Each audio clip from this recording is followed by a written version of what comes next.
Welcome everybody to our Real Talk event on Afghanistan, The Great Betrayal. I'm honored to introduce our speakers and to later moderate the discussion. My name is Marion Detjen. I work at Bard College Berlin as a history teacher and as an advisor to the Program for International Education and Social Change, our scholarship program for students with a background of forced migration. As some of you know from previous events, the Real Talk series is a discussion series, online and offline, that aims to render visible the political discourse of the young, resistance-oriented, democratic political diasporas in Berlin and beyond, and to provide a space where our students and other young experts can discuss publicly with their communities and with a German and international audience. The event tonight is a follow-up of a non-public panel discussion that took place last week on our campus, just for the Bard College Berlin students and faculty. 3 of our students, whom I'm going to introduce in a minute, shared with us their knowledge and their thoughts about the courses. Dass die höchstwahrscheinlich wir die falsch aufgeschrieben haben und sie deswegen die.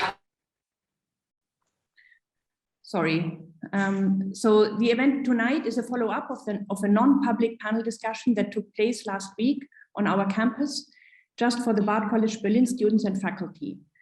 And 3 of our students, whom I'm going to introduce in a minute, shared with us their knowledge and their thoughts about the causes and the consequences of the abandonment of Afghanistan by the US and their Western allies. The consequences on the ground and on Afghans in the diaspora, especially in neighboring Pakistan.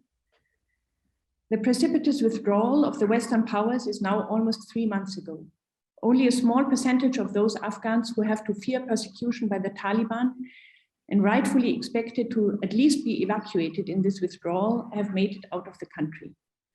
Those of us who have since been trying to organize an escape for particularly threatened families can tell about how difficult it is for our governments and bureaucracies to take even a little responsibility and save the lives that they themselves often have helped to put in danger in the first place. We will first screen last week's recorded panel discussion. The screening will take about 50 minutes. The panelists were Kais Sangarkhail, who grew up in Kabul after surviving Taliban rule as a kid. He arrived alone in Germany and started his studies at Bard College with a full scholarship in 2019. He is also a photographer and a filmer and advocates for human rights and educational rights in Afghanistan. Our second panelist, Syed Hiber, was born in Afghanistan, but lived most of his life as a refugee, first in Pakistan and then in Hungary, where he graduated from high school. He's currently in his final year at Bard College, worked as a social worker and as a translator, and is now a member of the European Commission expert group on the views of migrants in the field of migration, asylum, and integration. Our third panelist, Ibrar Mirzai, grew up as a second-generation Afghan in Pakistan and in the Hazara community in Quetta. He came to Germany after 3 years in Hungary with a full scholarship at Bard College Berlin and is now in his 2nd year. The video of the pre-recorded panel has subtitles that were produced automatically by the program and on short notice, so please excuse if it has mistakes. After this screening, we will have 2 respondents who are here with us now. Pashtana Durrani, born in a refugee camp in Pakistan. She lived and worked in Afghanistan until very recently. She's an educator and director of the organization Learn and youth representative for Amnesty International, and has just very recently been evacuated to the US. Our second respondent then is Fatima Ayran. She graduated from the American University of Central Asia, a partner university of Bard College Berlin in Kyrgyzstan, and worked as a senior specialist at the Ministry of Finance of Afghanistan. She was evacuated in August and is currently waiting for relocation in Rwanda. After their responses, we will open up to the audience, to you, and are awaiting your questions and comments for the panelists and for the respondents. You can either note them down here in the Zoom chat during the screening and the responses, or you can raise your hands then later in the meeting. I especially want to welcome a new student who just 2 days ago arrived at Bard College Berlin after having escaped Afghanistan, Sultana Taib. I think that she's in the audience and can also maybe share very recent experiences. Please note that this event is being recorded and will eventually be put onto our website. And you can switch off your camera and leave your comments in the chat if you want to. The event is supported by the Open Society University Network Threatened Scholars Initiative and the Mellon Consortium on Forced Migration, Displacement and Education. And now we will start the screening and see you back here after the screening.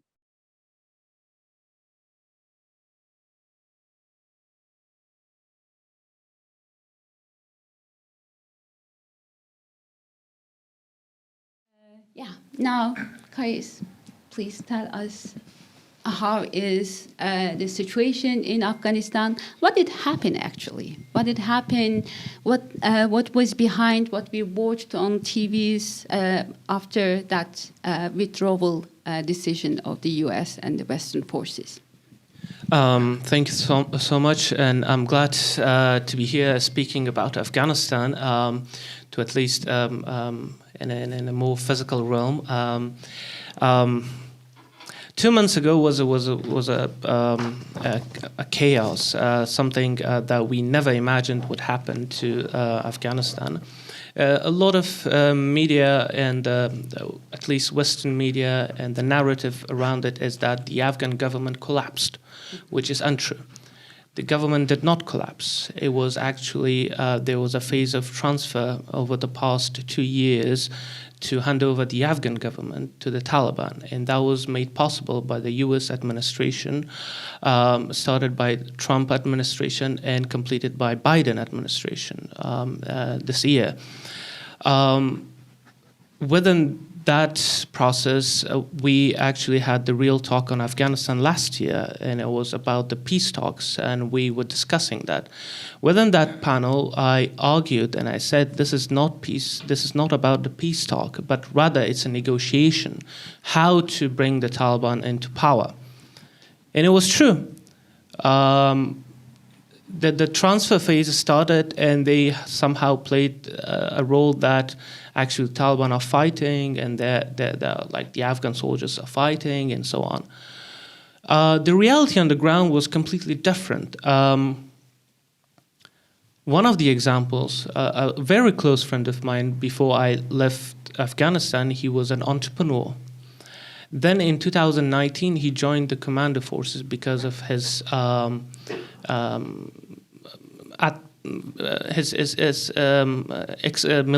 basically, he was good in sports, and also he had a good stamina, so it's easier for him to join the commando because he felt the need to fight the Taliban and the terrorists and keep them at bay. He fought till the last.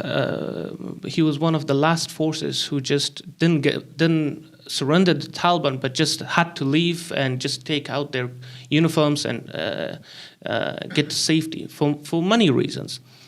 First, they received orders from certain leadership groups, even from.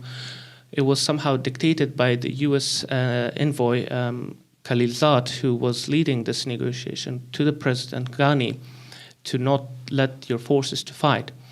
Put them in a defensive mode to defend their positions. If Taliban come close by, they just simply surrender.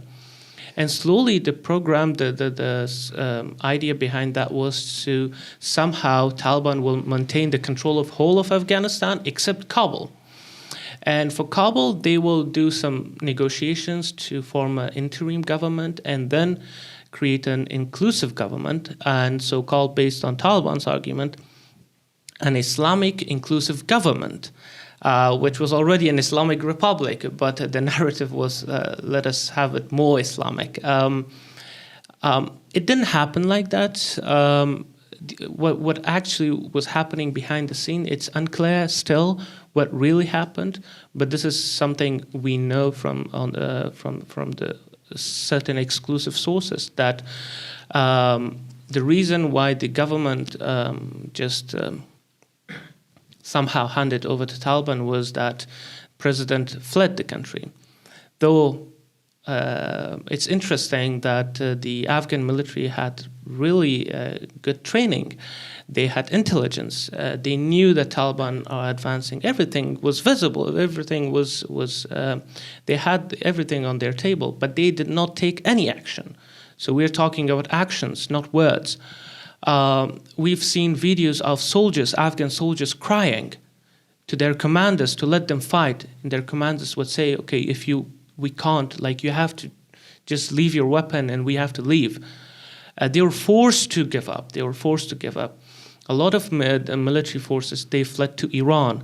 The Afghan Air Force, they fled to Tajikistan and to Uzbekistan with a lot of aircrafts and military aircrafts. The president on August 15th, he fled the country, and the rumors around that was that he left the country with more than $150 million. Which is still under investigation. Whether that was true or not, there are different stories around that, and obviously media keeps it impartial. But what happened was that a month before the collapse of Kabul to the Taliban, banks were drained from dollars. The officials, they started withdrawing their money and withdrawing cash from Afghan banks and transferring them to their foreign banks. And that's one of the reasons the banks today are struggling to provide cash for the citizens. Every month after this, every Afghan is allowed to only withdraw around $120, which they usually don't get it from the ATM machines. They have to wait for longer queues to get to the banks, and not all banks are providing that.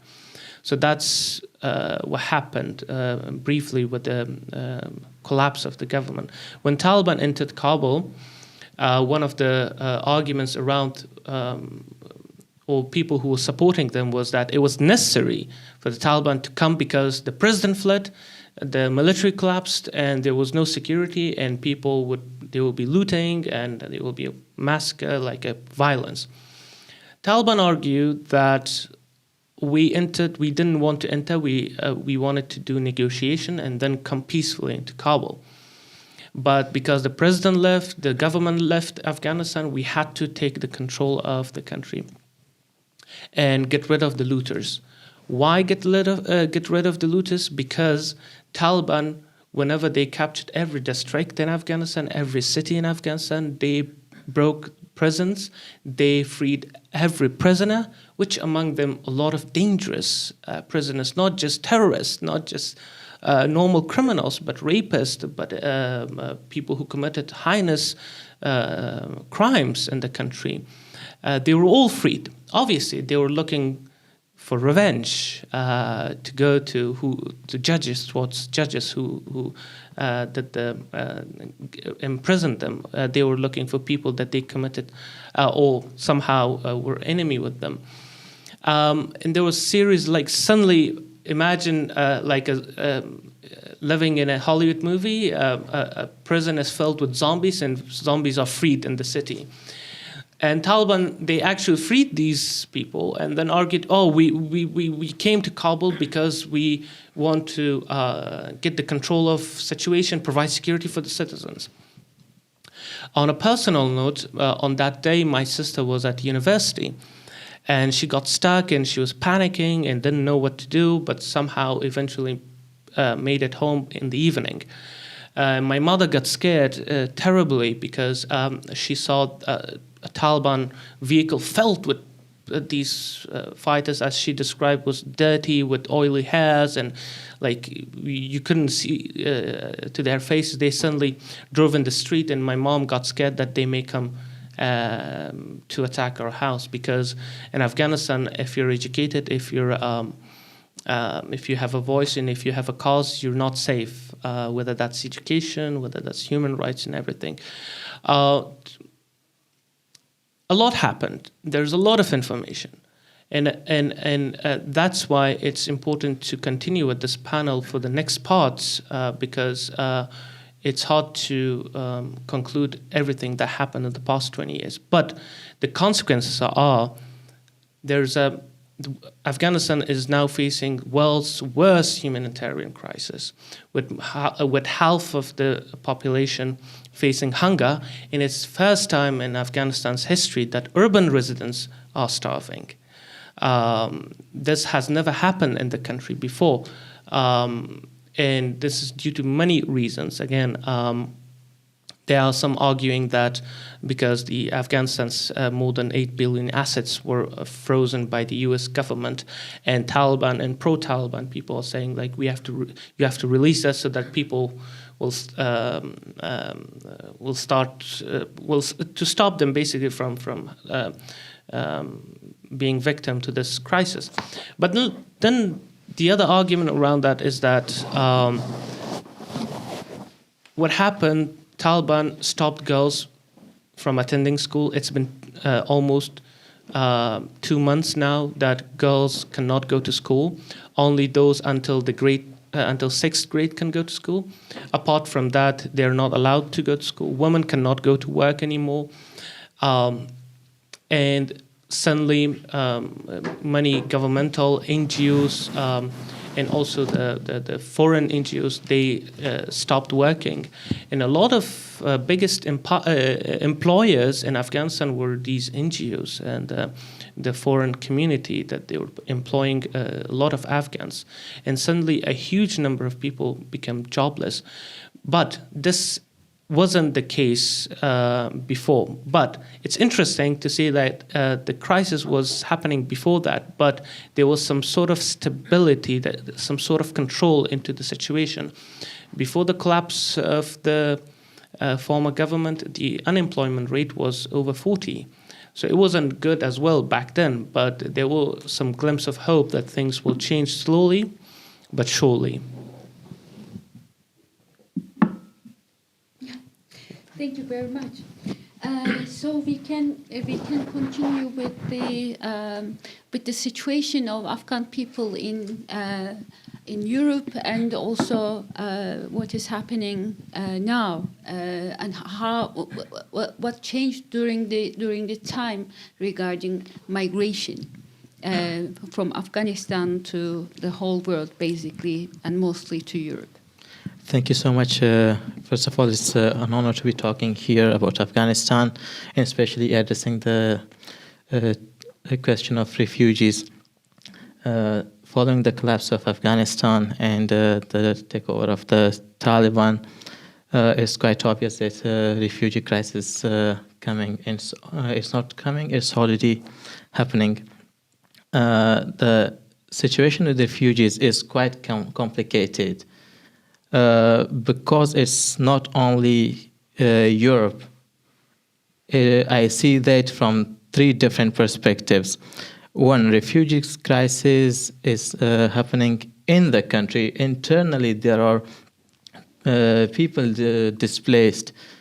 Approximately 4 to 8 million people have been displaced until now, and the number is going to rise. The displaced people now, it's not only that they don't have shelter, but winter is here, winter is coming. They don't only die because of the fear or because of the poverty, but they also die because of the winter and the humanitarian crisis. So that's one perspective of internally displaced people. Second problem here is that all the borders are closed. Thousands of people have been waiting around the borders. Torkham, which is border to Pakistan, and Chaman, that's also border to Pakistan. So both countries, Pakistan and Iran, have closed their borders. There are people waiting, more than like 20,000 or 40,000, waiting in front of the border gates, trying to cross, but they're closed. There is no way to escape from the country.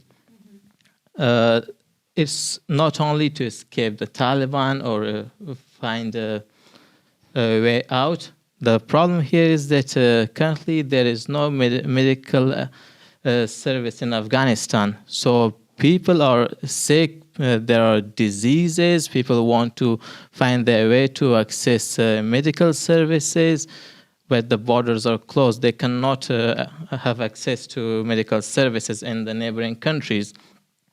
People have been dying near the borders. That's a second aspect of the migration. Third, we come to Europe. What's happening in Europe? So until now, the European Union and the member states have evacuated 24,000 people from Afghanistan. The number may sound very high, very big, but these 24,000 are not all Afghans. They are people who are associated with the member states of the European Union. Either they were workers or employees, and a small fraction of the 24,000 are Afghans who have worked with the foreign forces. The biggest contribution for evacuation, the biggest contributor was Germany and France. But there are many other countries, and also United Kingdom took part in that. There are many other countries who refuse to take part in this evacuation. To name Slovakia, Austria, Hungary is also claiming to have evacuated 170 people from Afghanistan, but there are only those people who have worked with the Hungarian government. And the other problem with the refugees here is that Europe is absolutely not, European Union is absolutely not prepared for a crisis situation. We have raised this problem before the collapse of Afghanistan in the European Union. We had a conversation about that, and as you know, conversation in the European Union is just conversation. So, yeah, unfortunately, we have addressed this topic, but until now we haven't heard back from that. So, in short, European Union is not prepared for a crisis situation, and we are already in a refugee crisis, so it's already late. The Commission have been discussing with the member states to accept refugees. The UNHCR is assuming that there might be, in the next 1 year, there might be 85,000 refugees coming from Afghanistan. And UNHCR is trying to discuss with the European Union to accept 42,000 of that in the European member states. And currently, the member states are discussing. Nothing is happening. Although the Commission and the Union have agreed to provide 300 million euros of fund, it's a part of the big budget of 1 billion. This 300 million is reserved for the humanitarian purposes, shelters, vaccination, and medical assistance.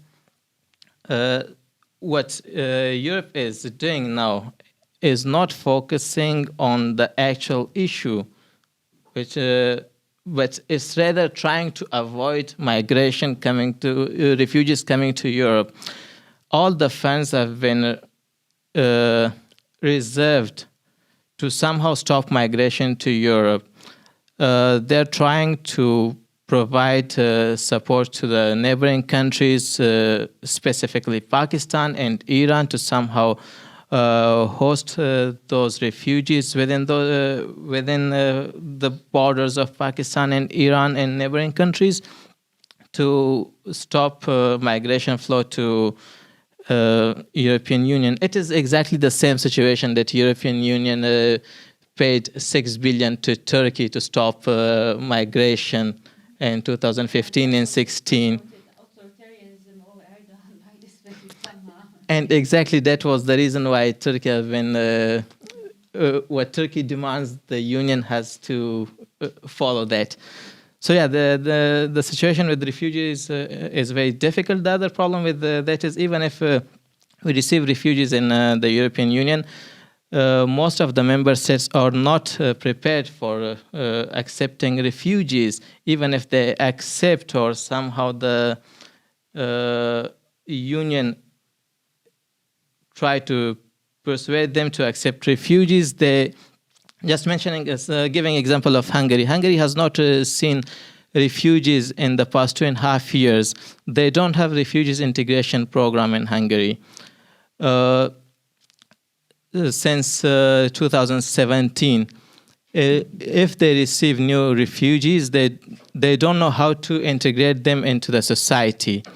And the problem with not integrating them into society, the problem with not being prepared to integrate them into society is that later on, these migrants will face racism because they're not aware of the situation in the new country. They don't know the language because the host country does not provide language classes, language courses. They do not have integration projects. So they face racism and they hardly find their way in the labor market.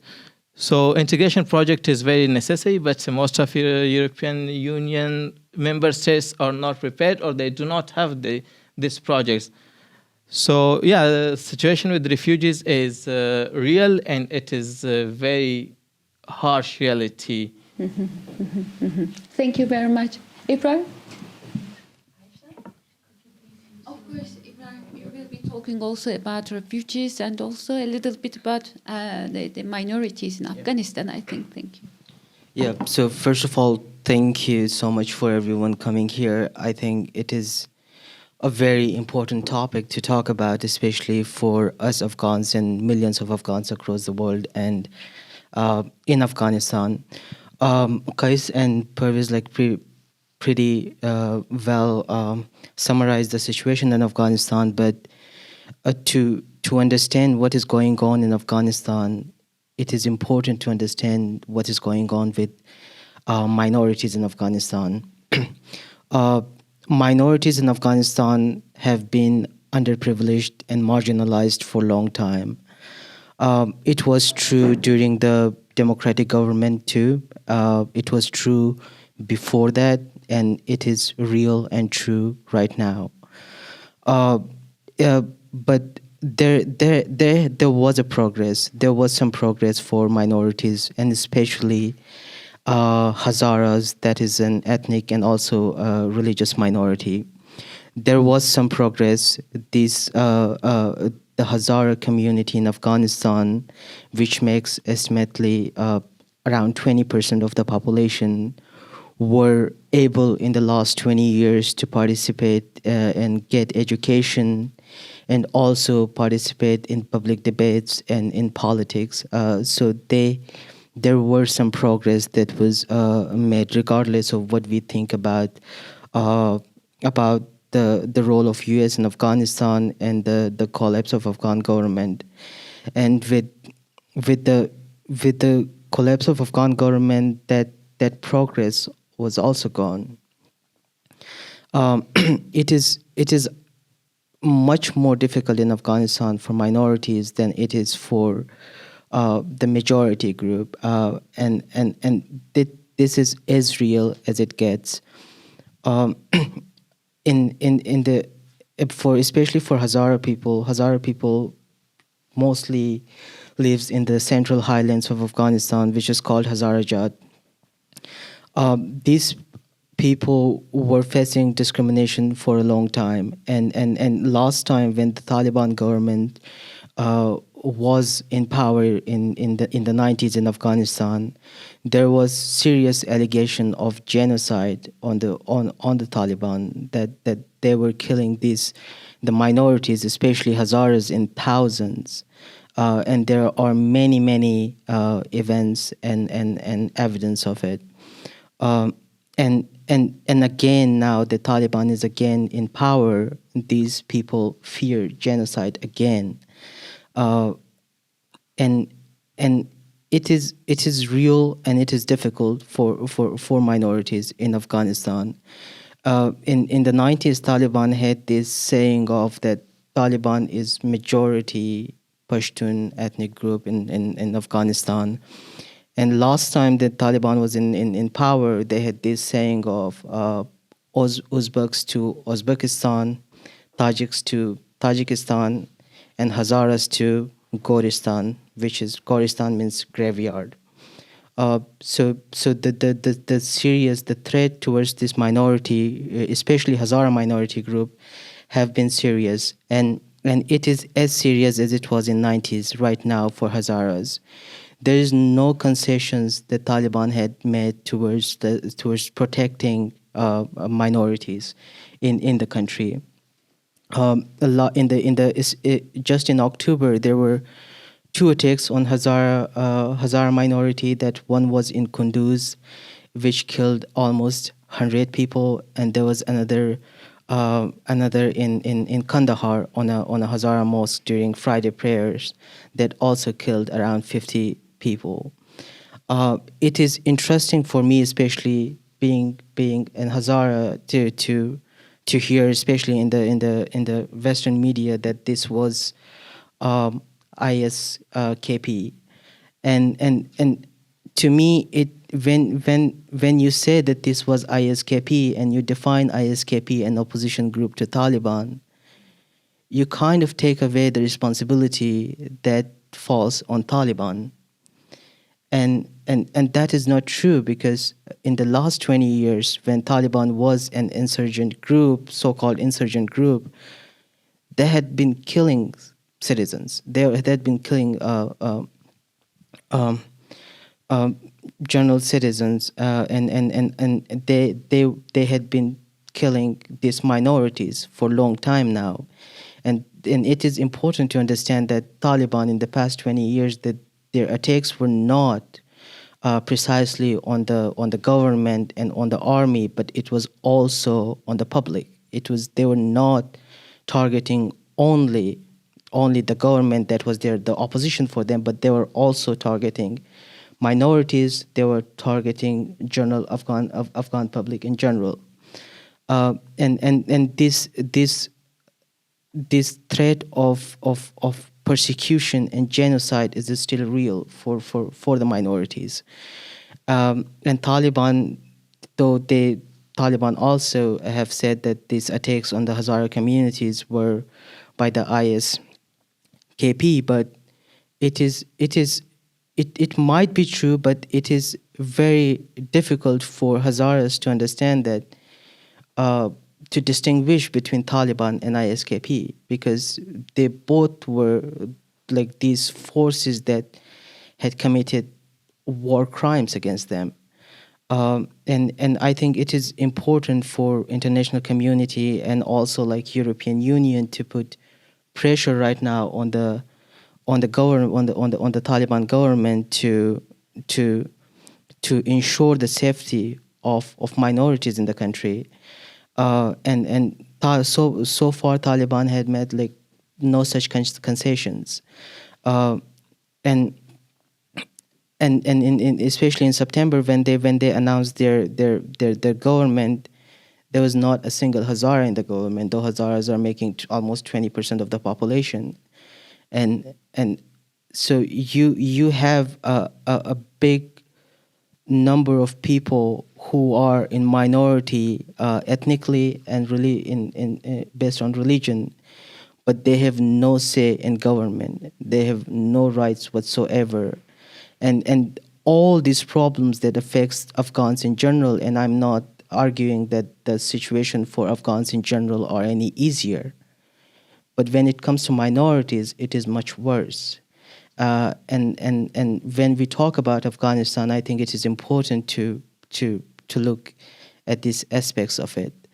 I personally come from Quetta, Pakistan, which is one of the closest city to Afghan border, and when I contact friends and family back in Quetta, I hear thousands of Hazaras are fleeing Afghanistan, and Quetta being this city being one of the cities in Pakistan which hosts the biggest Hazara population, and their go-to place is towards Quetta. And Quetta also has been a safe haven for the Taliban for 20 years.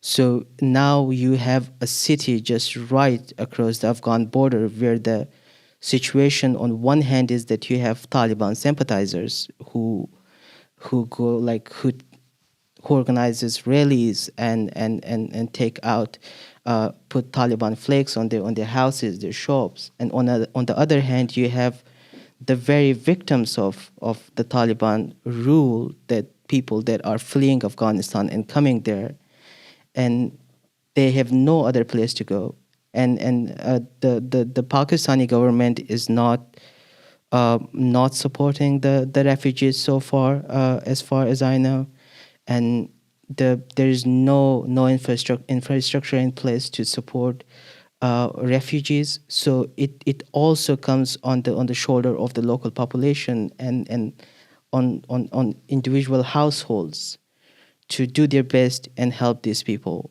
So there is across the Afghan border, especially when it comes to Pakistan, is that you have thousands of Afghan refugees and there is no infrastructure and there is no help for them, and they are just like most of the families are sleeping on the streets, in the streets.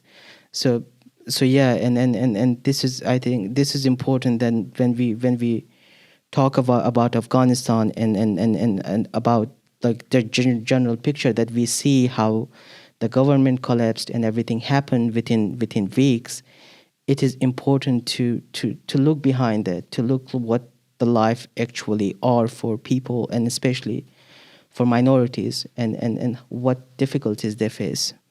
Thank you very much. Before opening the ground for your questions, I have 3 questions for each speakers. First, Kais, I want you to reflect a little bit more detail to that power transfer period, because you are suggesting there was an intentional power transfer from Kabul to Taliban.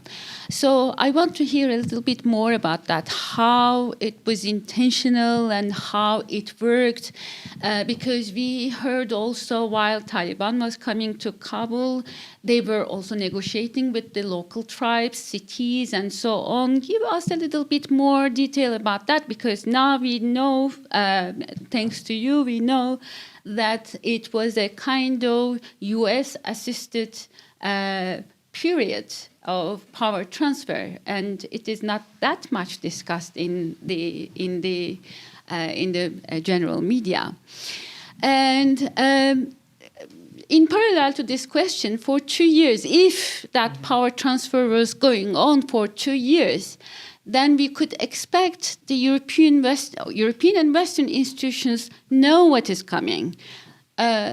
Was there something like that? Was there any precautions, or was there any plan, budget, or any, I don't know, new bureaucratic institution to manage what is coming there? Because if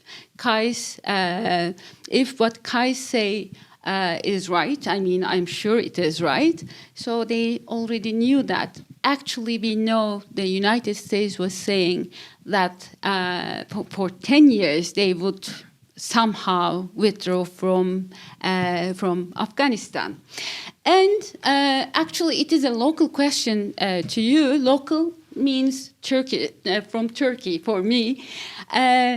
Because in Turkey, there is a sort of romanticization of Hazara, because they are, in quotation, original Turks, and so on. And there is a refugee crisis in Turkey regarding Afghan refugees too.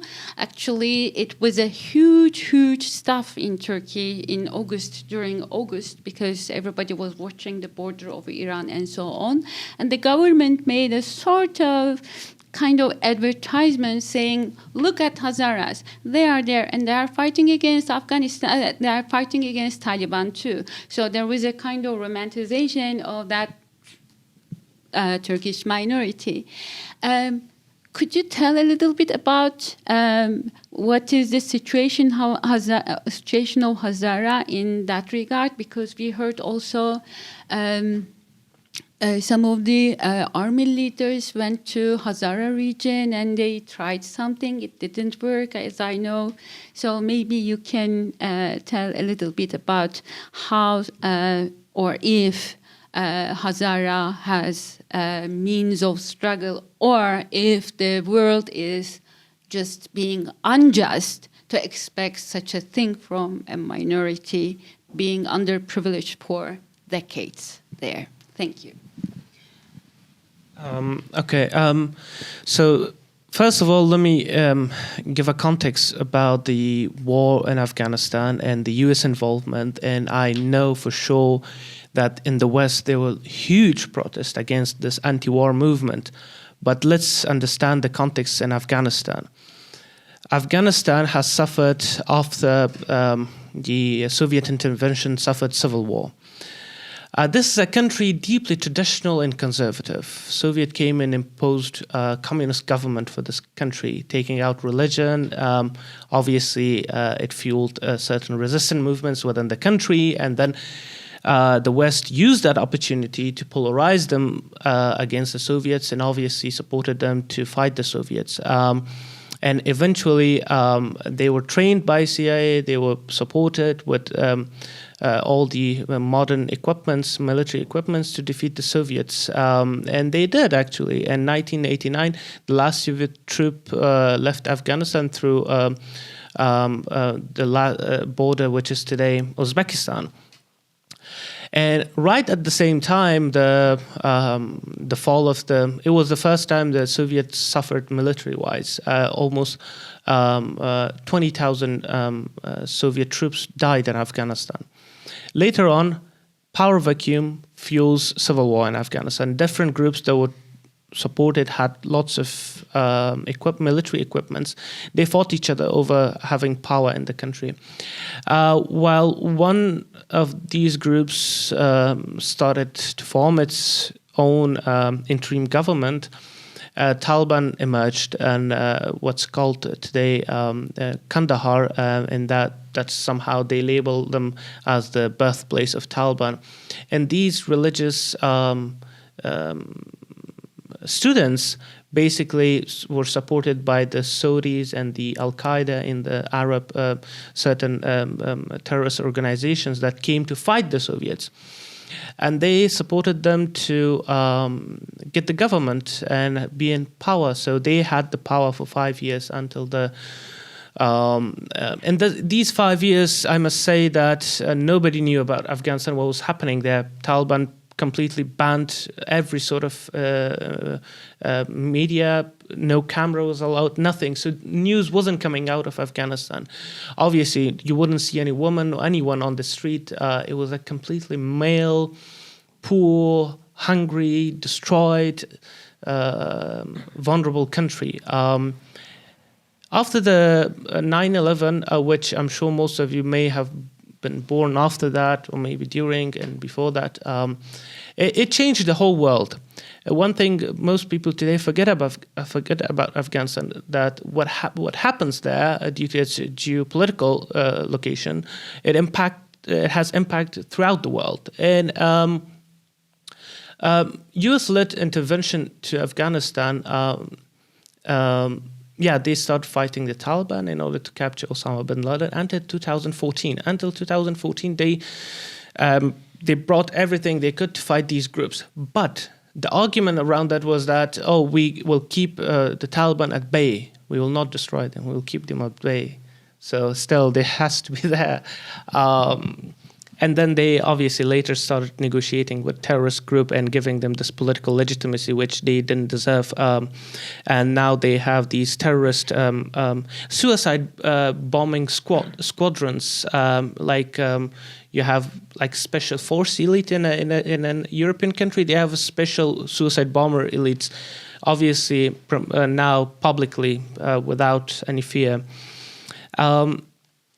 Most people would say that, the West should have allowed Afghanistan, shouldn't go there in the first place. But I am the product of the past 20 years. The reason I'm speaking to you is because the past 20 years give me this opportunity to work on myself, to know what's what's democracy, to know what's liberal values, and to know that I am part of this whole globalized world.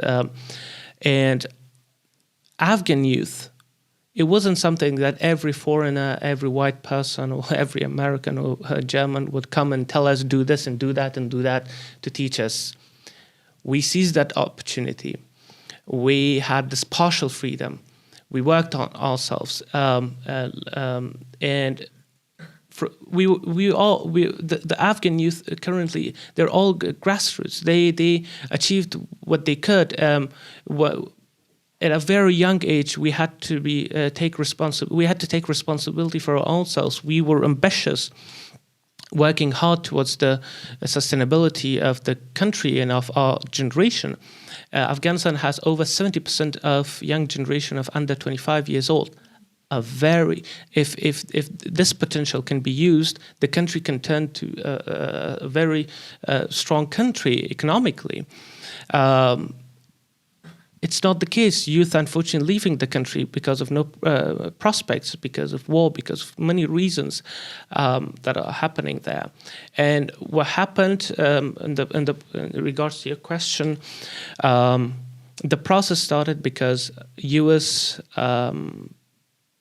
Started doing betrayal of the Afghan people. Suddenly turning its back. It wasn't something that it doesn't make sense to us to see that, oh, we didn't want to stay longer in Afghanistan because we didn't fight there. Since 2014, NATO forces in the US didn't have any military role in Afghanistan. For almost 6-7 years, they weren't fighting on the ground there.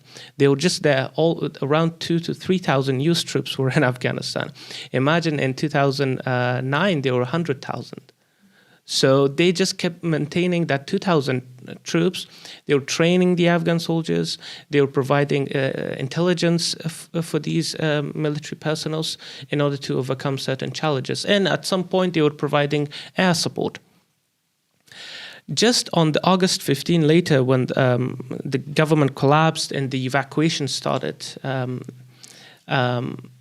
there was a suicide bomber among those evacuees that exploded and killed more than 50 people, and more than 50 other people. Evidence showed that were shot by the U.S. soldiers. But at the same time, 13 U.S. soldiers also died there. So the situation was everyone describes as it was a hell on earth, even for those soldiers who were just like 19, 20 years old that for the first time sent them to missions to evacuate people. They're all their stories that they faced trauma now. But imagine what happened to those Afghan citizens that face trauma every single day.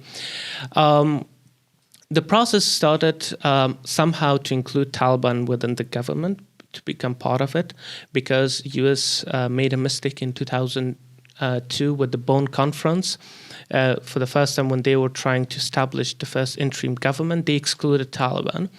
And it's a weak argument to say they had to be included in the beginning. But first, they didn't include them, and second, they didn't destroy them.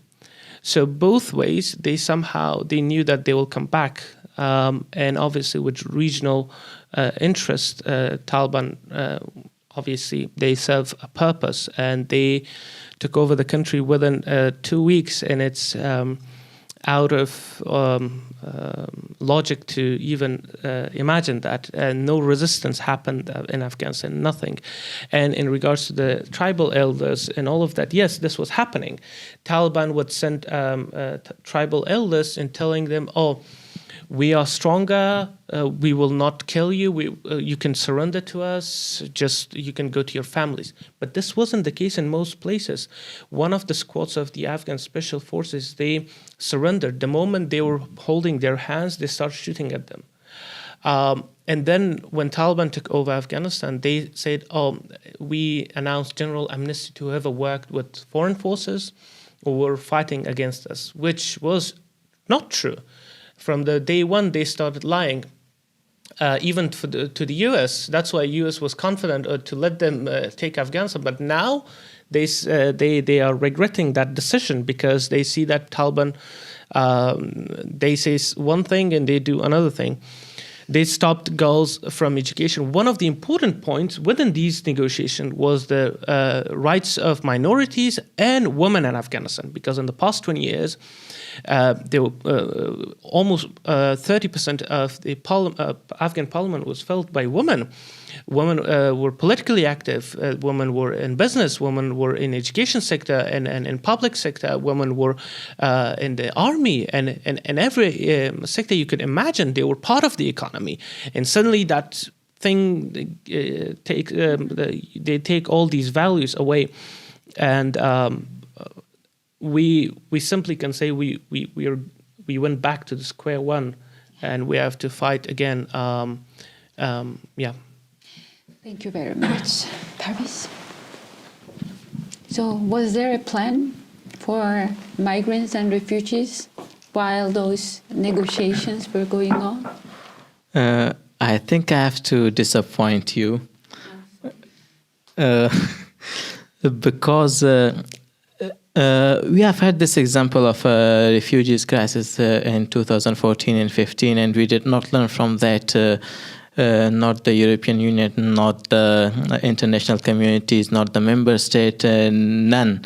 It was completely disregarded. I personally emphasized this point in person and also in writing to the European Commission that it was way before the collapse of Afghanistan. I emphasized in writing and in person that we definitely need a proper plan, a proper project which has some fund reserved for crisis situation, and also to evaluate some capacity in the member states for crisis situation. We definitely need a plan for crisis situation, and it was disregarded. And later on, after the collapse of Afghanistan, I again emphasized, and still we have not heard from the Commission. So actually, obviously there was no plan, no funds. The European Union and the member states were not prepared. And the problem is not only that the European Union and the member states and international communities were not prepared prior to the collapse and the crisis. The problem is that they are not prepared even now. Still, there is nothing happening. The Union has been trying to somehow assist refugees or Afghan nationals within the neighboring countries, but the problem is that the neighboring countries have hosted Afghan refugees for the past 1.5 or 2 decades. Pakistan has hosted up to 2.5 million, and also Iran has hosted up to 2 million or 3 million Afghan refugees. Again, enforcing them to host further refugees is a bit difficult, and now both countries and all the neighboring countries refuse to host further refugees from Afghanistan. So the thing is that now the international communities and European Union is not prepared for new refugees coming from Afghanistan. Even now, 2 weeks ago, the Commission was having discussion with the member states on a high-level forum, trying to somehow convince the member states to accept or host new refugees, and the discussion is not concluded yet, is going on. For how many years it could go on? So when I asked, okay, when do we receive a report on that? And they say, no, we are having conversation because we don't know how to distribute these refugees, and because there were applications, so many applications sent. For example, one person, one individual has sent applications to multiple countries, and we need to find, okay, who is hosting that individual. So there is lack of communication going on in the member states. And the other problem, the main problem, is that even if the Commission wants to have a proper plan for refugees or crisis situation, mainly for refugees, it is quite difficult to implement that, because the politics of most countries, specifically I have to mention Hungary, because I lived there, I know that the politics of Hungary is revolving around anti-migration. Everything is stop migration, stop refugees, stop organizations and NGOs helping and assisting refugees. So, and this one point, stop refugees, stop migration,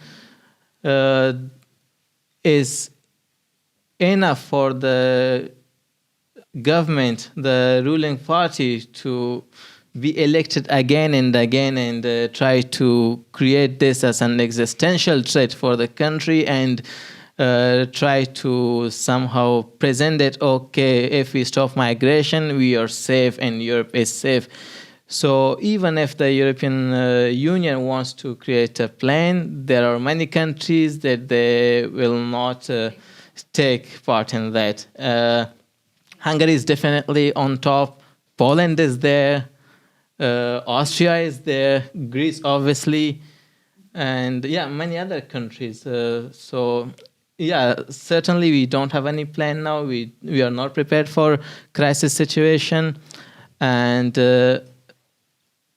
refugees from Afghanistan, now the borders are closed, but we don't know how long it will remain closed. So the crisis is here, it is real, it is coming, but we are still not prepared. We don't have budget for that. We don't have reserved budget for that. The budget we have is for the neighboring country, and we don't even know how to deal with them. We don't have integration projects for them, and we don't have any capacity assessment. We don't know how to distribute them. So it is difficult even for the union to deal with them. Yeah. Okay. So there is a kind of constant approach of neglect, like, you know, they are just neglecting the upcoming crisis, so they are not moderating anything, it seems. It is quite obvious it is being neglected, but a huge part is being played by the member states in the politics, why it is neglected. On the European level, they want to help, but on the member state level, it is quite difficult to implement. The thing is that, as I mentioned, about 2.5 million refugees have lived in Pakistan and also in Iran, and Turkey is also is a host country for a huge number of refugees. Not even 10% of these countries, refugees are being hosted in the entire European Union. So you see what the problem here is, that the European Union in the politics here says that we have been hosting a lot of refugees, millions and hundreds of thousands, but it is a very small fraction of refugees which have been hosted in other countries. So it is a kind of misleading information trying to avoid the situation. Thank you very much. Oops. It seems my microphone is already bored with me. So, yes, the Hazara situation a little bit more, and what is going on in general struggle, and what is the struggle of Hazara? Yeah, so the first thing would be that it is entirely unfair to expect Hazaras to put up a resistance. it is not possible. No matter how much argument, how much we argue about the collapse of Afghan army, but it was a big army. It was an army of like around 300,000 soldiers with modern equipments. The collapse of Afghan army in itself was a big demoralizing factor for minorities, for those who would eventually, even if they had any idea of putting up a resistance. And secondly, it is important to understand where majorities of Hazaras in Afghanistan live, and that is central Afghanistan. It does not have any borders with any countries. All the borders are with neighboring provinces, not any other foreign country. And there is not even a single airport in this region. So if a country, if the international community in general would expect this community to put up a resistance, to put up a fight, where would the help come? Where would the equipment and everything comes for the resistance? There's no way. Though these provinces that were like majority Hazaras, they fell among the last provinces that fell to Taliban. But to expect them to put up a resistance is to expect them to be somehow better than the Afghan army, which was relatively modern. And that is, I think, unfair to expect from Hazara community. The situation right now for Hazaras are dire, because though majorities of Afghans, they don't have any access to any political freedom, but the Hazars in specific, they have none. And there's zero. So there is no representation of Hazaras, and there are reports right now in Amnesty International and other human rights organizations that these people are being forced out of their homes, their ancestral homes in central highlands of Afghanistan, and they are being replaced by other people, other ethnicities, and that is a sign of a genocidal regime that it might not be happening right now, but no one can claim that it will not happen. So there is this chaos, and there's this hectic situation and that Hazars are facing right now. They are not, I think, able to think what is going to be next for them. And this is one of the aspects that majority of Hazars are trying to leave, and they are trying to leave Afghanistan. In Kabul, there's big population of Hazara in Kabul too. They tried to put up a fight in 90s, which was brutally taken down, and so before they think of a resistance, to put up a resistance, they would have thousands of questions to be answered, and that is impossible, I think. So right now the situation, especially for Hazars, are that the girls in general in Afghanistan, they are not able to go to receive education, high schools, universities. Though Taliban said that if women in general can go to universities, but then they have to be taught by female professors, though there is barely any female professors. So in other words, there is no education for women. And that is specifically true for Hazaras and Hazara, especially since 2001, and in though Afghan youth in general, but specifically Hazara youth, in big majority, they were open towards education and to receive education and to receive more political rights in the country. And now that hope of that they will have some rights, they will have some future, and that hope is gone for those people. And yeah, so the the situation overall for Hazaras is much worse when we talk about overall what's going on in Afghanistan. So thank you so much, Kais, Parviz, and Ibrar for these contributions. I would now give the floor to Pashtana in the US and then to Fatima in Kigali. They will both speak for around 7 to 10 minutes each, focusing especially on the situation of women in Afghanistan. And then we will open up for the audience. Thank you. So Pashtana, maybe you want to start? Hi, everyone. Thank you so much for the invitation. I hope I'm audible and you guys can hear me. It's such an honor to be here. Bard is home to many Afghans right now. So thank you for that. I'm not sure if I want to reflect on everything that was said in panel discussion, and I want to be very transparent about it because I'm not a Hazara and I don't come from a Hazara ethnicity. So I just don't want to take up that space or generalize anything the way I reflect on things. I'm an ethnic Pashtun, so I just want to talk from that perspective. Coming from Kandahar, living there for the past 2 months, going everything that we went through, I feel like Afghanistan right now is in limbo. Afghanistan has went through all this different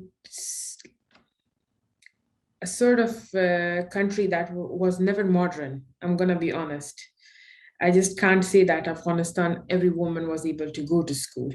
My people in my district were never able to go to school. We don't have electricity in our district right now. No, we don't have representatives. We never had representatives in the parliament. We didn't have female representatives in the parliament. We didn't have people in ARG, the presidential palace. We come from Kandahar and we didn't have that sort of representation. That's the first thing. We lost around 2,300 people in the army, fighting for the country, fighting for the motherland. And we ended with nothing. We had nothing. The widows, the orphans were not reimbursed. They were not given the lands. They were not given what they deserved, rightfully so, as Afghans. Doesn't matter where they came from or what their geographical location was. But that's what was done to Afghans, my Afghans, the group I come from, in the past 20 years. Mothers gave their son to the country and it was defended, and it ended up in what? Them being homeless, them being shelterless, them being without school and clinics for the next 20 years. That's the first side. Right now, the same mothers are being prosecuted for being mothers of the Afghan army officers, for being widows of the Afghan army officers, for being the daughters of the Afghan army officers. That's what is being done right now. Women in Kandahar, women in Loy Kandahar especially, are not being able to go outside for what? Because they come from that household where, yes, it is a stronghold of Taliban, Loy Kandahar is, but at the same time, women are facing not only suffocation from outside, but within from their own homes, because they don't have the liberty to talk within their own homes when it comes to peace, when it comes to security, when it comes to all sorts of liberties or rights, to be honest. These are not liberties, these are simple rights when you talk about it. We don't have educational rights. Girls in Herat can go to school, girls in Kandahar cannot go to school. I don't like differentiating stuff like this, but that's a keen reality, and that's the plight of Afghan Kandahari women right now that we are facing. At the same time, women are able to go to work in Kabul, but they are not being able to go to work in Kandahar or Loy Kandahar. That's the second thing. And it's when you come, it's like, every time you talk about this stuff, everyone is like, oh, but you come from the majority, right? And then you're like, yeah, but it's the same thing. At the same time, the majority is making me suffer too, right? The Taliban, coming from the Taliban majority of the Pashtun, they're making me suffer too, right? And my suffering is no less, because I am an Afghan woman who is not able to go to work, who's not able to go to school, who's not able to function as a normal human being. I don't want to compare and contrast when it comes to feeling, but plight of women right now overall in Afghanistan, overall the way women are being modeled as victims. Afghan women should have never been in this place in the first place if the past 20 years parliament would have worked properly. If the past 20 years ARG would have worked properly, if the past 20 years representatives would have worked properly, Afghan women wouldn't have been here. Afghan education system wouldn't have been here, but it is here right now. We are here right now. What do we do to move forward? That's the first thing. The second thing is we have to accept what happened in the past. We have to accept that ethnicities, religious and ethnic, are both at high risk. They are being persecuted for their religion, for their ethnic backgrounds, and from their geographies. And you can't deny that. It's just like, it's something like, blind. If you would be a blind person, you would say that, okay, this is not happening. This is happening in Afghanistan right now. Kizilbash community in Kandahar right now, which is a small Shia community, has been facing persecution from the past 2 months. For what reason? Why are they not safe within their own homes? Why? Because of their different religious or ethnic minority background.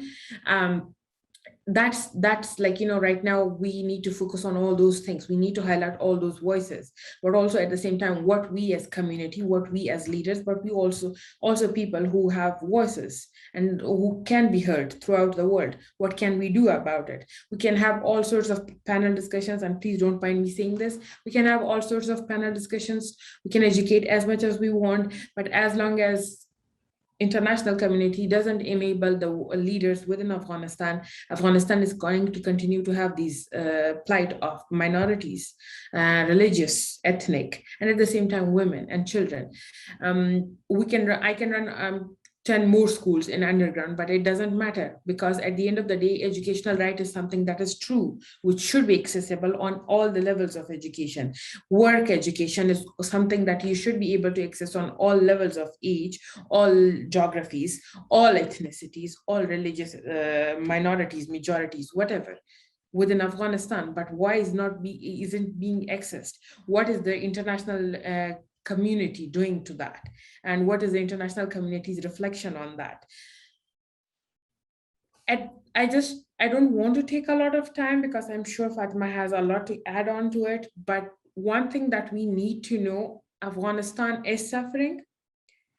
Minorities are suffering more than majority. One thing that we have to accept. Religious minorities are being persecuted. The Afghan Sikh are being persecuted right now. They have left the country. The Afghan Jews are persecuted right now. Shias are being persecuted right now. Ismailis are being persecuted right now. All these things are happening. That's true.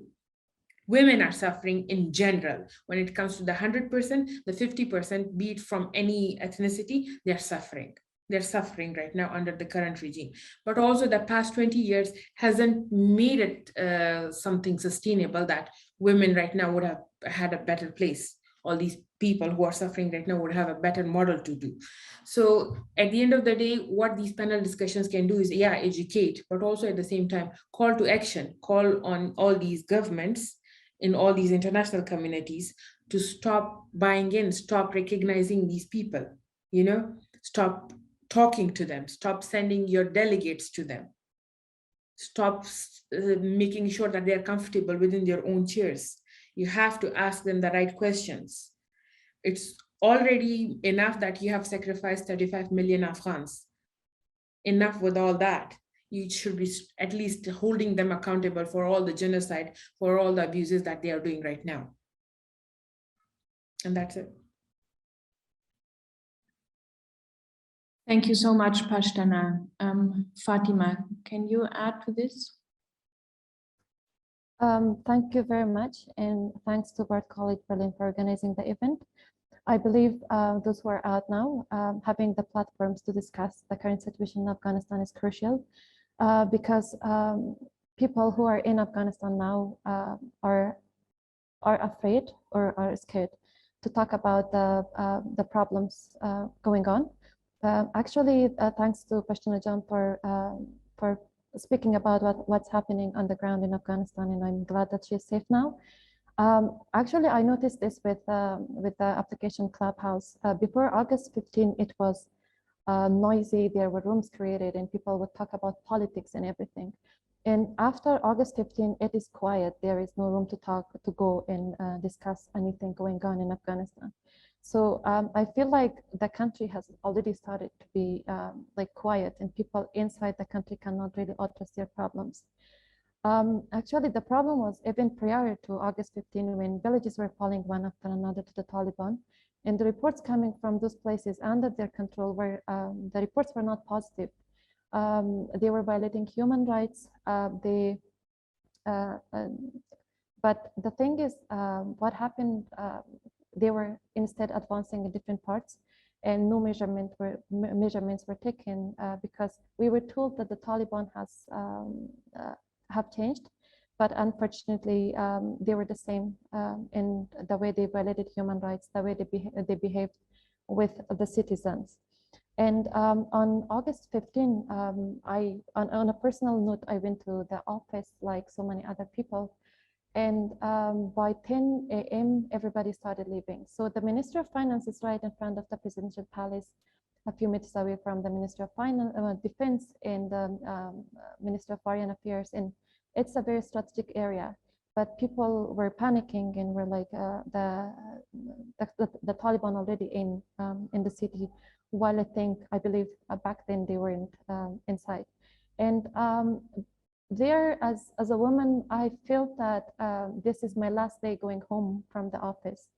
And this is literally the end of my career. And I am not sure when I will be back to office. Unfortunately, to this day, my female colleagues haven't been back to the Minister of Finance.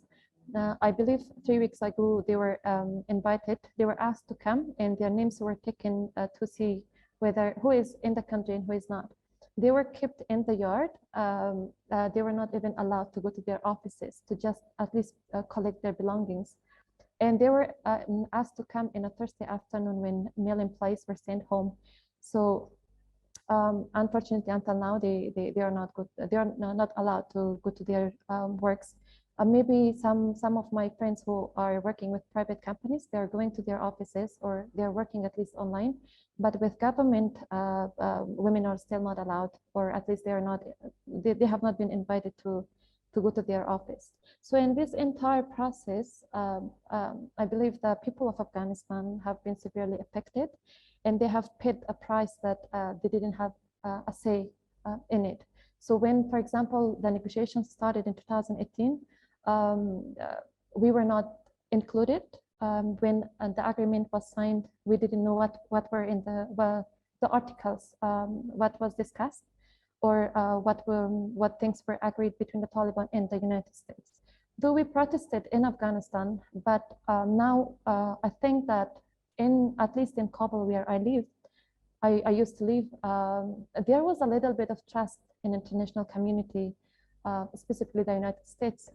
Actually, we believe that in the negotiation, women's rights and human rights, everything was discussed, because we thought that when a democratic country is negotiating, maybe they have taken care of all this. But August 15th came and Taliban took over, and all the things told about the Taliban being changed, respecting human rights and everything, they were not right.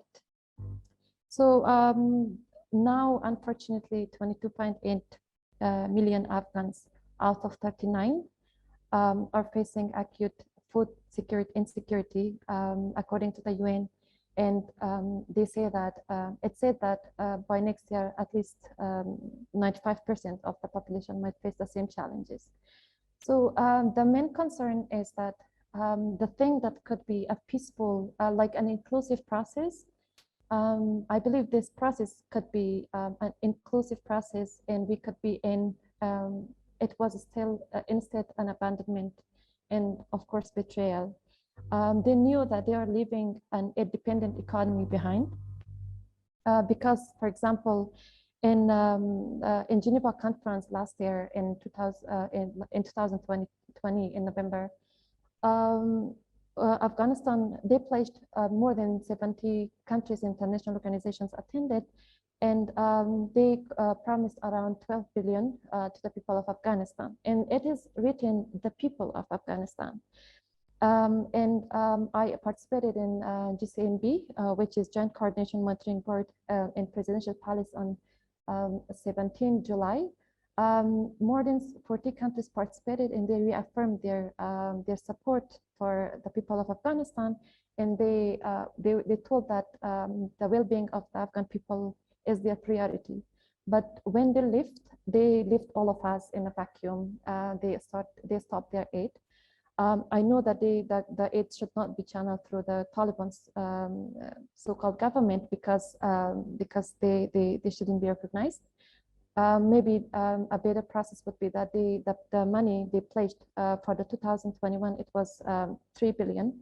It could go through international organizations, but if it's going through, for example, the UN, they have to make sure that the administrative and the logistic is decreased, because at this point, I believe we cannot afford the costs associated with the UN officials.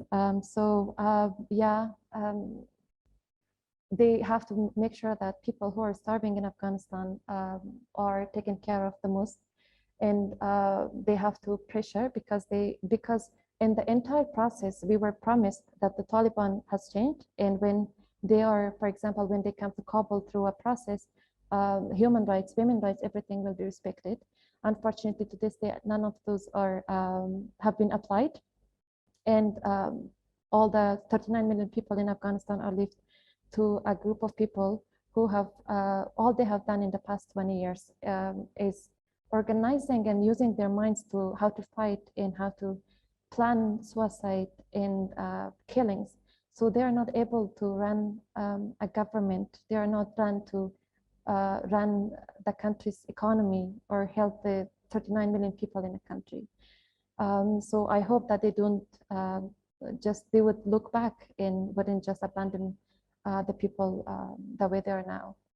Thank you. Thank you very much, Fatima and Pashtana, for sharing these thoughts and also this sense of overwhelming betrayal. Now we open up for the audience. I see one question in the chat. What impact do you think the ongoing international effort to not recognize the Taliban government will have for the people of Afghanistan? Who would like to take over that question?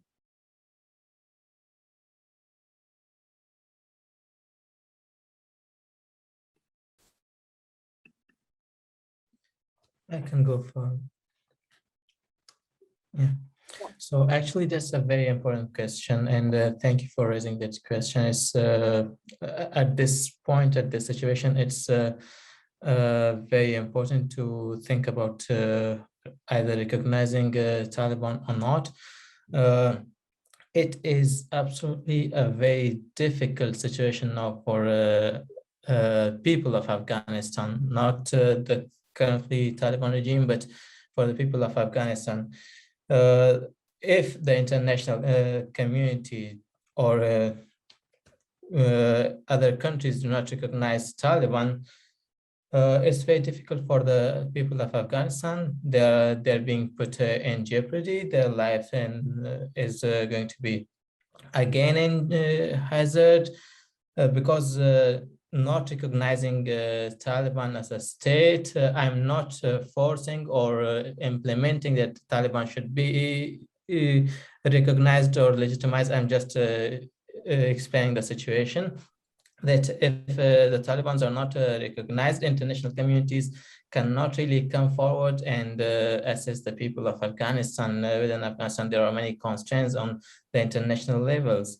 So it's very difficult for the people of Afghanistan to survive. And for a state to run, it's very important that the state needs to have a very healthy relationship with other countries for exchanging services, imports, exports. If there is no state, the state is not recognized.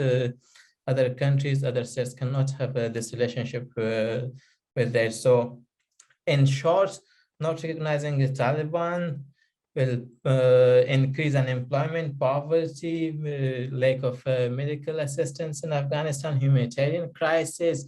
But the most important thing here is that if we recognize the Taliban, there's even a bigger trouble here, because if we recognize Taliban, we definitely simultaneously we recognize terrorism. We are acknowledging the prosecution of minorities as government officials. Hunger and unemployment is definitely boosting. And education, Afghanistan will raise. Humanitarian crises are definitely there. Human rights violation, we cannot forget human rights violation, and also international law violations. So if we recognize the Taliban as a government, we cannot disregard these points. And most importantly, recognizing Taliban as a state or legitimizing that we acknowledge that we do not want women rights and children rights in Afghanistan. So yes, it's a very difficult situation for people of Afghanistan currently. If we recognize the Taliban, there's one problem. If we don't recognize Taliban, there's another problem. So yeah, it's harsh, very harsh. Thank you, Parviz, for describing this really terrible dilemma that probably none of us knows a solution to right now. Are there any questions that you would like to raise in this meeting? I have questions, but Eva, I see you are raising your hand.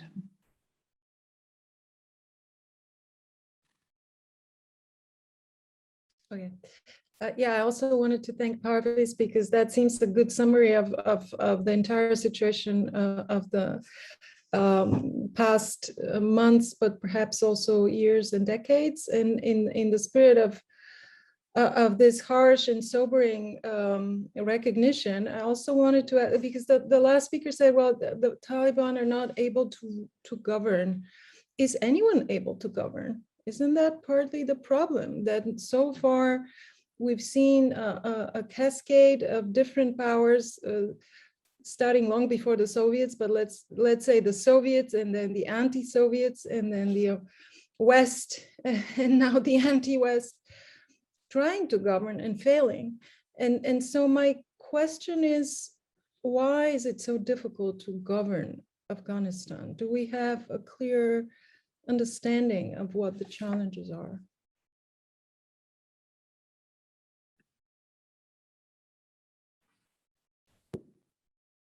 Kais, maybe that's a question for you? Or anyone? Yeah, repeat the last part.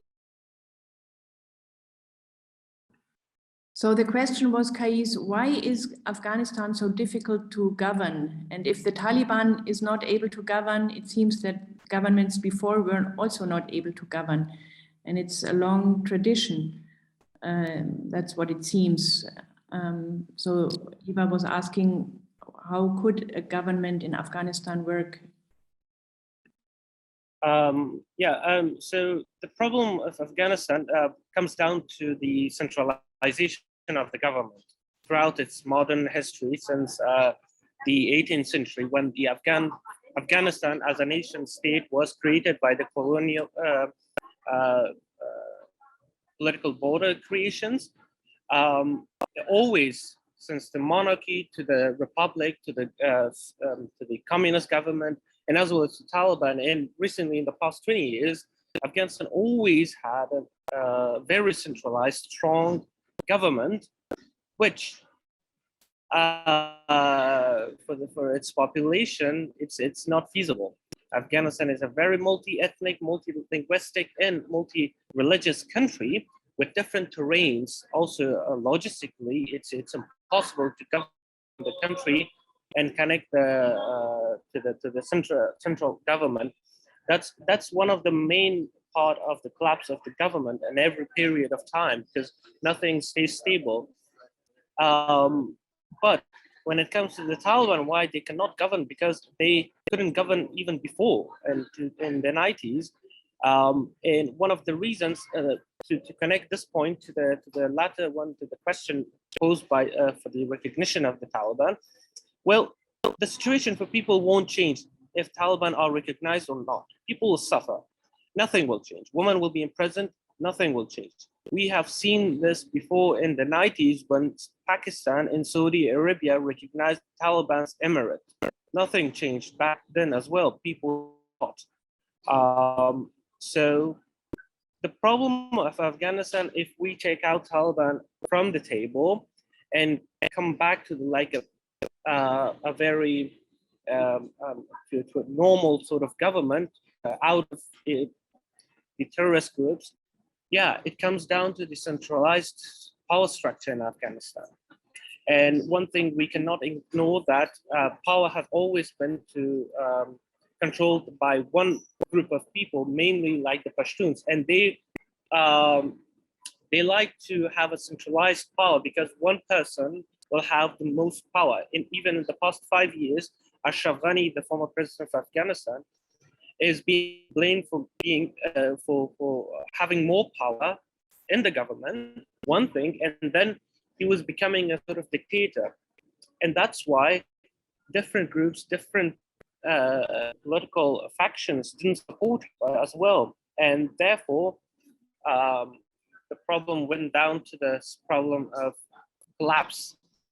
Every quite a few years, the government collapses and a new form of government being emerged. Xenia. Thank you, Kais. In reaction to this, I would like to forward a question from a Facebook viewer who asks, the US military were interested to withdraw from Afghanistan. They were not interested in doing state building. But the question is, what about the peace process for Afghanistan? Why did the two Afghan sides not reach a shared agreement for their country? Maybe I can also to briefly. Sorry, Kais, maybe I can also read out another question that relates to this one from the chat. Must the responsibility be assigned not only to the corrupt ex-governments, but also to the imperialist motivated Western countries that are known to have laundered billions of dollars of their own taxpayers' money and also knowingly and passively supported the ethno-fascist reactionary groups such as the Taliban? This increased insecurity and destabilizing elements against Afghanistan and India through development aid to Pakistan. If you consider this responsibility of the Western nations, is it reasonable to ask them for a help? I wouldn't answer this question because it's completely takes the discussion away from what we are focusing, which is Afghanistan. We needed U.S. intervention. Indeed, we needed to get rid of the Taliban. We needed to get rid of the terrorist groups. And we seized the opportunity to stabilize our country. We are the grassroots. We were able to grasp this liberal value of democracy, equality among ourselves. It wasn't like nobody came to us to tell us like, this is the thing, this is how you do it. And I just met a friend of mine today here in Holland who started a business by herself. She's a girl, she's an entrepreneur, but Taliban took over, so she had to close everything. We have these sort of examples, but then the idea of imperialism and all of that drives back to another discussion. Right now, the main issue, main focus should be Afghanistan. And yes, we needed some sort of intervention, and even the withdrawal from Afghanistan was not right. In the 7 years, the NATO forces and the US didn't have any military role. They were just stationed, almost around 2,000 soldiers were stationed there. They were just providing intelligence and certain assistance to the Afghan military. But the sudden withdrawal and all of that, they were all planned, and they wanted to bring Taliban into power by sharing power with them. And then why the peace talks didn't work? It wasn't a peace talk. I mentioned in my I mentioned it a couple of times, it was just a process to bring back Taliban and to normalize Taliban as a political opposition. Therefore, the blame I put on the US administration is that they give this political legitimacy to the Taliban, and therefore they're blamed for it. And then secondly, for the sudden withdrawal from Afghanistan. And then 50% of the fault is also from the government, because it was deeply corrupt. It was deeply corrupt, deeply monopolized by a group of aristocrats. There was also the question in that comment on the role of Pakistan and how Pakistan was backed up. But I would like to now give the word to Gilbert, who raised his hand, or their hand. Gilbert?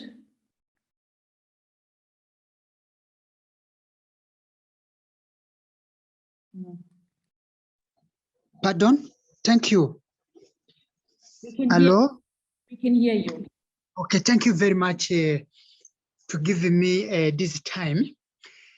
So, according to my understanding, it seems that the current government of Taliban doesn't know the value of human beings. Then, my question is like this. How does Taliban consider the human being? Do they see the human being as animals? Thank you.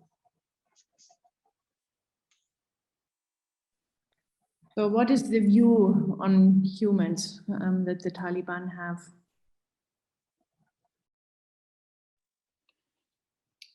I will have a small reaction to this, because like I don't think like Taliban thinks of it as they have like this deep philosophy of whether they look at it as like other people as human or not. But to understand them, it is like to understand like Taliban's ideology, and their ideology is a very, very conservative Islamic ideology that means that in their interpretation of their ideology, they have like a very, very strong, let's say, punishment for those who are going against those ideology. I will leave it on you, like on anyone who would like interpret their definition of human being. But what we can understand is that they are a fundamentalist group, so they have a very, very conservative Islamic ideology. Based on that, they treat other human being. For example, women, according to their interpretation of Islam, women have a certain role in society, and that role has to be preserved. So it does, I think it doesn't define how they see human, but it is like just how they interpret their ideology, and whoever is going against them, they have like very draconian punishment for them. Thank you, Ibra.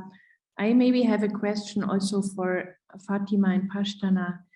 Do you think that under the Taliban that there's any future for feminist or women's rights movements, and or is it totally excluded for you, a future under the Taliban? If I go first, actually, even before August 15, when I told, for example, some of my male colleagues at the ministry that I'm a feminist, they would have like this reaction that feminism is anti-men, and that's not good for family order, for society, especially for, they think that feminism is a Western ideology brought to, for example, to Eastern countries, especially to Afghanistan.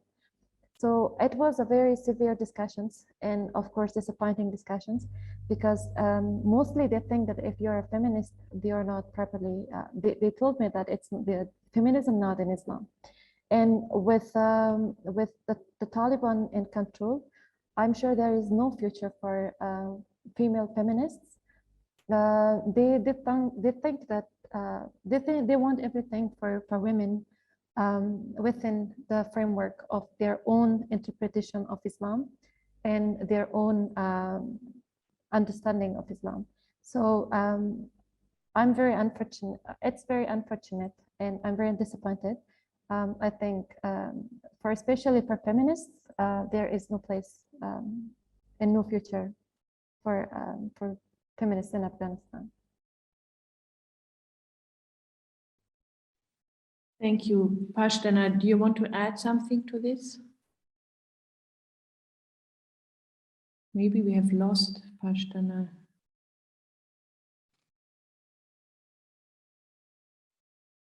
Any other questions or comments? I maybe have one more. So this morning, the Newslines magazine published a letter from Kabul. So it's a magazine with information from the Middle East. And they brought forward a claim that I think is kind of appealing for the Western public too, because it seems to justify the withdrawal. And it's the claim that the Taliban are back again. And so far, at least security in Kabul has been much better than it was during the majority of the US occupation. So do you think that this valuing security against valuing human rights and minority rights, is that appealing for the people on the ground? Is yeah, sure. So I went through Security Council's reports in the month of June and July. Going through the report, it says that so many tourists from different countries are now poured in Afghanistan. There are tourists from Central Asia, tourists from like in border, Pakistan's border. And with so many tourists being in Afghanistan, first, it's not safe for anyone, not only for Afghanistan, but also for Afghanistan's neighboring countries.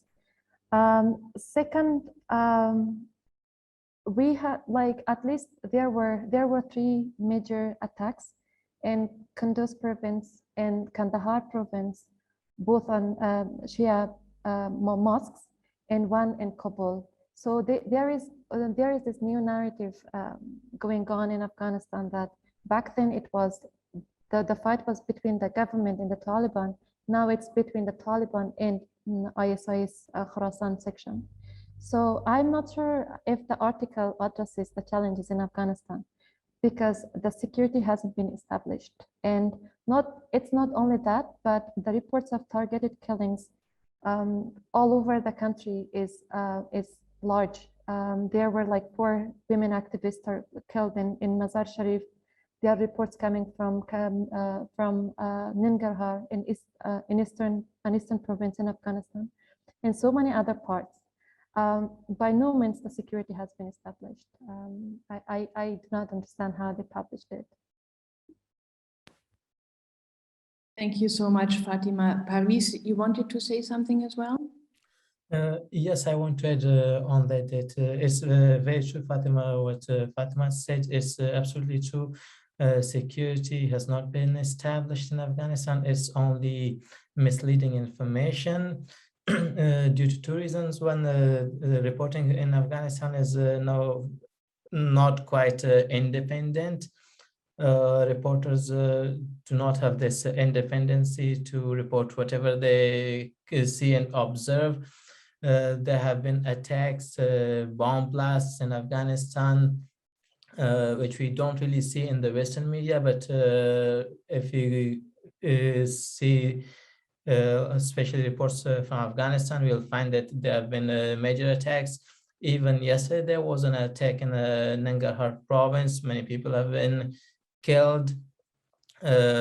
Security, I don't know what kind of security this report wanted to express that is established. Perhaps the security that people are not being robbed on the streets. Perhaps if that is security and people are being hunted and killed, and especially ex-government officials are being hunted and killed, and reporters, journalists are being killed. Bomb blasts are every time there are bomb blasts, at least one blast a week. We witness that. So I don't know what is the comparison of the security which the report says is established and the reality on the ground. It's absolutely true that there is no security. Earlier, there was threat of only Taliban in Afghanistan for the public, but now, yes, of course, there is threat of Taliban, as Fatima said, and threat of Daesh, which is ISIK. So the security is absolutely in the worst situation, and I believe it is going to be even worse. Just a quick comment on the on that article. I think first, like, we have to understand two things. First is that who was attacking before, who were responsible for the attacks before. Those were Talibans. During since 2001, Taliban were indiscriminately attacking Afghan civilians, and obviously now they are the ones who are in power. And secondly, it is false, because you cannot describe Afghanistan just looking at Kabul, because like everyone is looking at Kabul, and Taliban is creating their image in Kabul. But if you are looking outside Kabul, just in October, as I mentioned like previously, in October there were 2 major attacks on Hazara minority that killed like more than 100 people. So it is not true that it is any safer for Afghans right now under the Taliban rule. It's rather, I would say, more dangerous. At least previously they had like some rights to complain, but now they don't have that either. Thank you, Ibrar. Yeah, if there are not more questions, there's one more comment that like rightfully asks whether continued US and NATO presence would mitigate the geopolitical conditions they themselves created in the first place. That is a legitimate question, but one that we cannot answer now. And if there are not more questions, I would now close the event. After the panel on campus at Bard College Berlin, one student asked what we as Western public, what can we do? And yeah, the students very impressively then said that, I mean, besides obviously donating money and trying to help on an individual level, that it is so important and vital to educate ourselves, to inform ourselves, to try to find out more. And I thought that this is it's so difficult, because the media, what you read in the media is often, yeah, it's difficult to understand. And so I think that events like this, where Afghans themselves can discuss and share their knowledge and their thoughts are very important, and we will continue with Real Talks and hope to see you again in future events. Thank you so much, and thank you especially to Pashtana and Fatima and Parviz and Ibrar and Kais for your contributions, and thank you to the audience.